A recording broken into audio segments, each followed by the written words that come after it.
Michael Cosby, Distinguished Professor of New Testament and Greek at Messiah College. Tell me a little bit about the project that earned you the Fulbright Scholarship.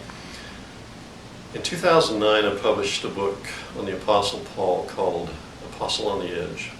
And during the review and research for that textbook, I got very interested in Joseph Barnabas.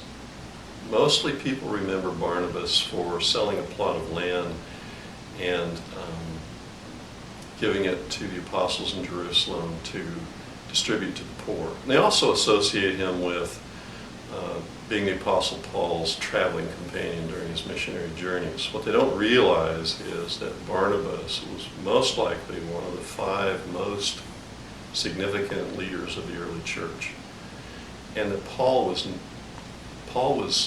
his student, not his boss or something. Barnabas was the one who went and recruited Paul to help him out in this cross-cultural church that was developing in Antioch. And the interesting thing in the New Testament is that Barnabas is the kind of man who's not only benevolent, but he's also kind of an expert in conflict resolution. Paul was more of a polarizing presence. Barnabas was more steady, and he would try to get people together who were at odds with each other in the early church, because the early church, like the church today, had lots of problems as far as conflicts over theology, etc. So Barnabas was a steady influence, and interestingly, he was also a strong personality like Paul. He was an encourager. The apostles named him Barnabas. His name was actually Joseph. Barnabas means son of encouragement. He was an encourager.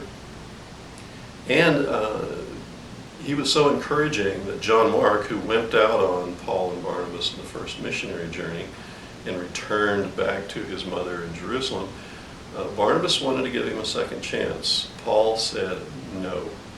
And they got in such a big argument over this that they split company.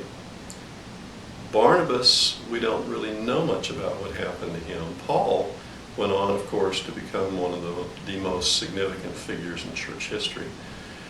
I would like to go to Cyprus, the homeland of Barnabas, and track down everything I can about the man and learn what the Cypriots believe about him. How much did their faith develop as a result of Barnabas' teachings? What sort of history, what sort of legends have developed around Barnabas?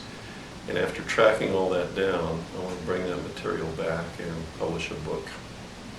So how do you think your study of Barnabas and your time in Cyprus will impact your students at Messiah? Well, at the college, we really emphasize things like social justice, caring for the poor. Barnabas was very benevolent. We focus on nonviolent conflict resolution.